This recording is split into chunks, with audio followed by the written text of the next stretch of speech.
Pakistan Asia cup के मजीद matches नहीं खेलेगा। मैच रेफरी तब्दील ना हुआ तो पाकिस्तान एशिया कप के मजीद मैचेस नहीं खेलेगा। अब उसके ऊपर आईसीसी वाले जो एज पर खबर आई है ना कि आईसीसी वाले उस पर कह रहे हैं कि ये ना हो पाएगा और ये सारी एम्बैरेसमेंट हुई। आईसीसी जो है वो रिजेक्ट करने जा रहा है। पाइक्राफ्ट जो है उनको जो वो नहीं हटाएगा। वो कहते हैं the dominant view with the ICC is that Pycroft had only minimal role in the handshake episode. Pakistan ने अब ये प्रोटेस्ट करना शुरू कर दिया है कि जब तक रेफरी को चेंज नहीं किया जाएगा पाकिस्तान एशिया कप का कोई भी मैच नहीं खेलेगा। आईसीसी ने इनकार कर दिया है। ये पूरा मुद्दा बनाया जा रहा है कि आईसीसी का बाय लॉ जो है वो कोई बोलता ही नहीं हैंडशेक। इंडियन क्रिकेट टीम के कप्तान थे, उन्होंने पोस्ट मैच सेरेमनी में आकर जिन ख्यालात का इजहार किया है, उन्होंने पाकिस्तान की अफवाज के ऊपर बात की, उन्होंने पाकिस्तान की रियासत पर बात की, उन्होंने पाकिस्तान के इदारों पर बात की है। उन्होंने पाकिस्तान पर इल्ज़ाम लगाया। इनडायरेक्टली वो कह रहे हैं कि दहशतगर्दी जो हुई पहलगाम में वो पाकिस्तान ने की है, इसलिए हम इनके साथ हाथ नहीं मिला रहे हैं। सो यू नो कि ये छोटी बात नहीं है। टीम का कप्तान सीक्वेंस ऑफ इवेंट्स ही बता रहे हैं कि भाई साहब माहौल बहुत गर्म है। आईसीसी जो कह रहा है कि उनका बहुत मिनिमल रोल है इसमें, क्योंकि उनका कोई इतना लेना देना नहीं था। फिर अपने इंडिया के साथ खेलने, फिर उन्होंने हाथ नहीं मिलाना, पहले नहीं हिलाया तो फिर भी नहीं मिलाएंगे। पाकिस्तान क्रिकेट टीम जो है वो एक दहशतगर्द मुल्क से ताल्लुक रखती है, इसलिए हमने इनके साथ हाथ नहीं मिलाया। जिसका ये साफ मतलब है कि पाकिस्तान टीम एशिया कप से बाहर हो जाएगी और उनकी जगह जो है यूएई चला जाएगा। तो दाऊद साहब ये तो पाकिस्तान क्रिकेट के साथ बुरा होने जा रहा है। ये बाइकॉट बहुत ज्यादा तकलीफ दे होने वाला है। आईसीसी वाले जो एज पर खबर आई है ना कि आईसीसी वाले उस पर कह रहे हैं कि ये ना हो पाएगा, कोई और ऑप्शन है। इसके ऊपर पूरा खुलासा करता हूं मैं, ठीक है, और उसके बाद एंड पर तुम्हें ये जो खबर है ना इसका जो निचोड़ है ना वो दे देता हूं। सीक्वेंस ऑफ इवेंट्स ही बता रहे हैं कि भाई साहब माहौल बहुत गर्म है।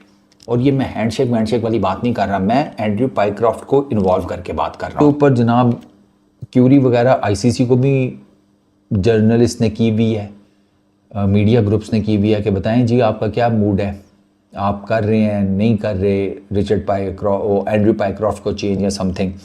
तो उसके ऊपर कुछ मीडिया वाले ये रिपोर्ट कर रहे हैं कि आईसीसी ने इनकार कर दिया है, ठीक है, क्योंकि आईसीसी के चेयरमैन जय शाह हैं, वो बीसीसीआई के सेक्रेटरी भी रहे हैं, अमित शाह के बेटे हैं, तो वो सारा जो है ना कनस्तर वो दूसरी तरफ ही खुलेगा, इस तरफ तो नहीं, सवाल ही पैदा नहीं होता, ठीक है ना।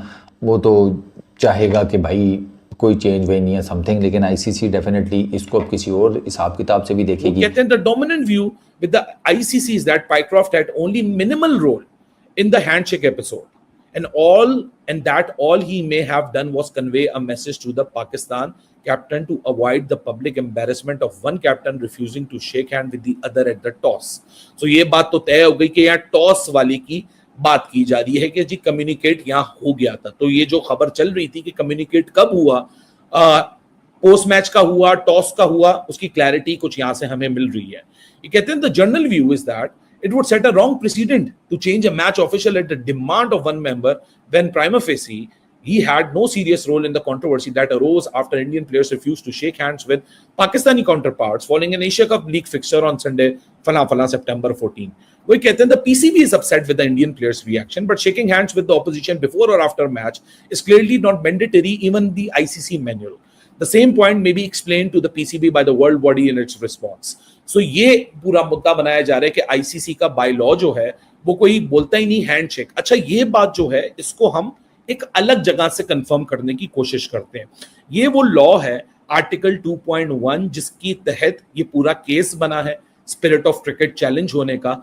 इस केस के तहत अगर आप यहां जाके देखें तो there is no specific mention, there is no categoric mention of handshakes है काफी हद तक जो पाकिस्तान क्रिकेट बोर्ड की मल्टीपल पब्लिकेशंस में भी छप चुकी हैं कि उस्मान वाला जो कि director international cricketing affairs of Pakistan cricket board हैं, जितने एफटीपी, जितने इंटरनेशनल फिक्चर, क्या डोमेस्टिक, क्या लॉजिस्टिक, सब चीजों के जिम्मेदार वो हैं। सो उनके ऊपर ये बात आई जब ये फर्दर इन्वेस्टिगेशन हुई इस केस को डालने से पहले कि जी क्यों गए नीचे शाहीन शाह अफरीदी, क्यों टीम ने इंतजार किया, तो पता ये चला कि वहां उस्मान वाला की शायद मर्जी शामिल थी, क्योंकि कप्तान सलमान अली आगा ने जब ये फैसला किया कि जी मैं ये इतनी इंसल्ट के बाद मैं तो नहीं जाऊंगा, तो नवीद अकरम चीमा जो पाकिस्तान के मैनेजर हैं टीम के, उन्होंने अग्री किया और रेफरी को बता दिया कि इन प्रोटेस्ट वो नहीं आएंगे। रेफरी ने उसको भी ओके कर दिया। जैसे उन्होंने हैंडशेक को ओके किया, उस तरह सलमान के प्रोटेस्ट को भी ओके कर दिया और बात आई गई सही हो गई। और सलमान को कोई ऑफिशियली भी पीनलाइज नहीं किया गया कि आप क्यों नहीं आए प्रेजेंटेशन के अंदर, नहीं आए, अंडरस्टैंड हो गई बात। अब सारा सिनेरियो आ गया उस्मान वाला पे कि टीम नीचे क्यों गई। तो सुनने में आ रहा है कि उस्मान वाला वाज अ वन जिनके मर्जी से टीम नीचे पहुंची और ये सारी एम्बैरेसमेंट हुई। तो जब आज इन्वेस्टिगेशन हुई उसके ऊपर ये बात, जब उस्मान वाला का नाम आया तो शायद उनको उनकी जिम्मेदारियों से फिलवक्त सस्पेंड कर दिया गया। आईसीसी जो है वो रिजेक्ट करने जा रहा है इस चीज को, और शायद वो हैंडी क्राफ्ट जो है उनको जो है वो नहीं हटाएगा, जो भी है क्राफ्ट उनको जो स्पाई क्राफ्ट जो है उनको जो है वो नहीं हटाएगा।